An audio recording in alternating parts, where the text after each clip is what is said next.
Mi nombre es Eider Andrés Ruano Vallejo. El día de hoy me acompaña el compañero Cristian Javier.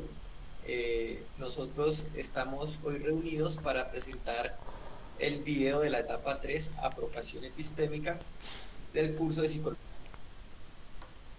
Política al grupo 17. En este trabajo nos piden dar respuesta a un interrogante y a partir de aquí desarrollar un conversatorio.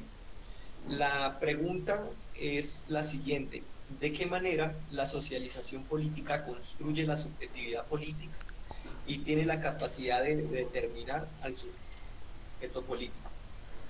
En este sentido, y dando respuesta a esta pregunta, me gustaría primero explicar que la socialización política es un proceso que permite construir ideologías y valores de las personas a través de espacios de interacción que pueden surgir en varios espacios, ¿no? Como la familia, como entre pares o incluso en campos educativos desde la niñez, eh, etcétera. Muchos más que ya en la adultez se incrementan estos espacios.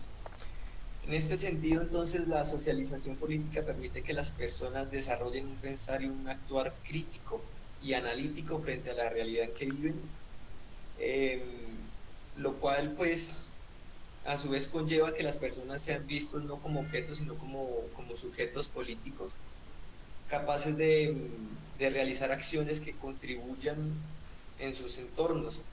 Entonces, de esta manera, la socialización política construye la subjetividad política, porque en estos espacios de interacción, por ejemplo, como el de la familia que mencionaba, eh, se enseñan valores, se enseñan las normas, etcétera.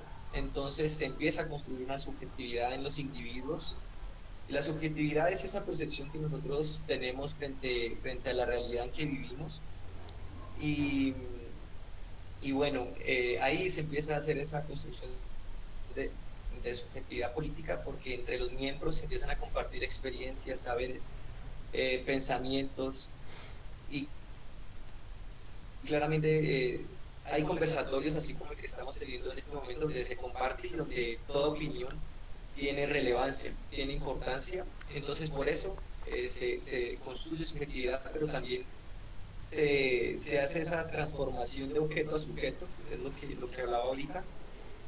Y respondiendo al otro interrogante que hay dentro de esta misma política, es cómo la socialización política tiene la capacidad de determinar al sujeto político, ¿no?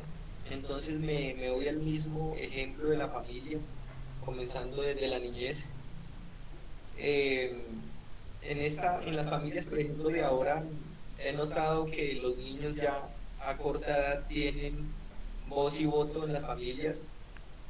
Ellos deciden cómo vestirse, deciden qué está bien, qué no está bien. Y de esa forma, y dándole importancia desde este espacio de socialización como es la familia, se le da importancia a los niños y ellos van construyéndose como sujetos, ¿sí? Capaces de tomar decisiones y de hacer acciones que contribuyan en sus entornos. Entonces, esa sería como mi primera respuesta, compañero. Puedes continuar. Ok, compañero.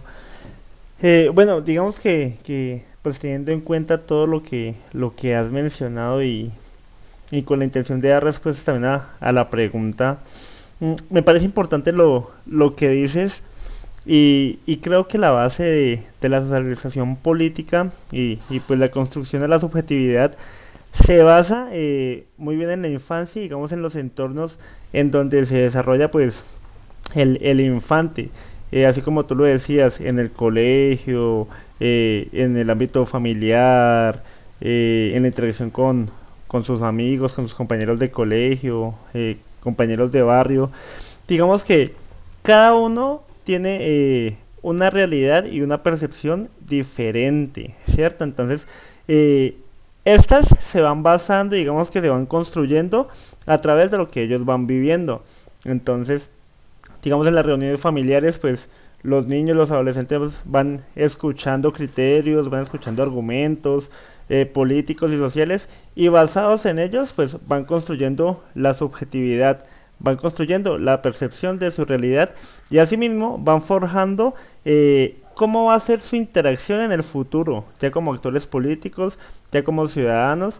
Entonces digamos que todo va siendo como un camino, ¿sí?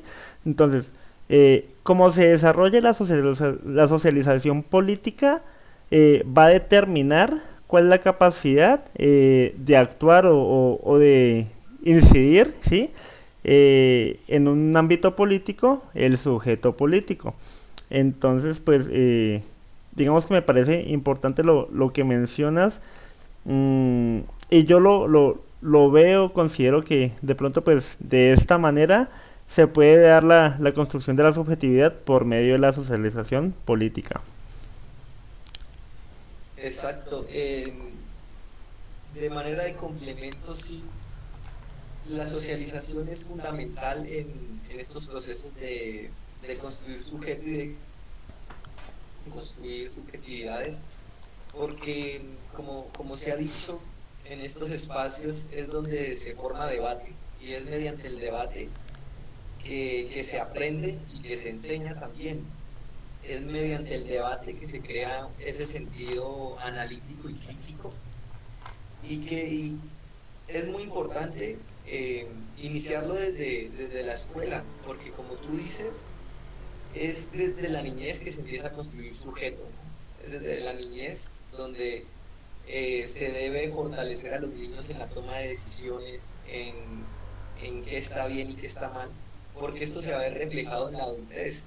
Ahí conozco casos de adultos que, por ejemplo, no han votado, no ejercen su derecho al voto, y es un gran ejemplo de lo que estamos hablando.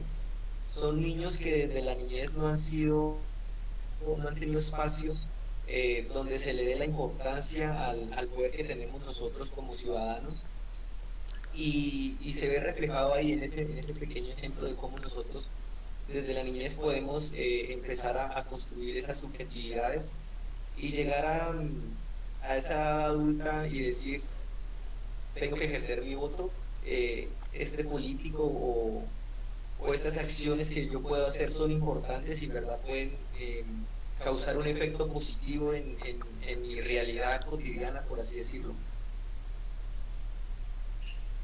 Claro que sí, compañero. Claro que sí. De hecho, pues me parece muy importante lo que dices, lo que mencionas, porque me parece que de pronto en las pasadas elecciones de presidencia se notó la diferencia, que los jóvenes tenían más participación y digamos eran más abiertos al momento de manifestar su intención política, su intención de voto, y digamos que las personas que tenían más edad o eran mucho más mayores, pues eran un poco más como más precavidos.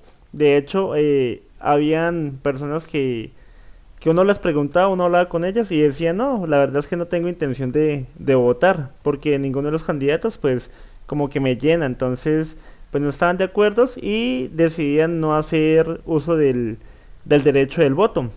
Mientras que las juventudes pues sí se manifestaban, entonces me parece un ejemplo mucho más claro a lo que tú haces referencia. Claro que sí, compañero. Listo, compañero, muchísimas gracias al tutor y a ti. Entonces, hasta luego. Listo, compañero, hasta luego.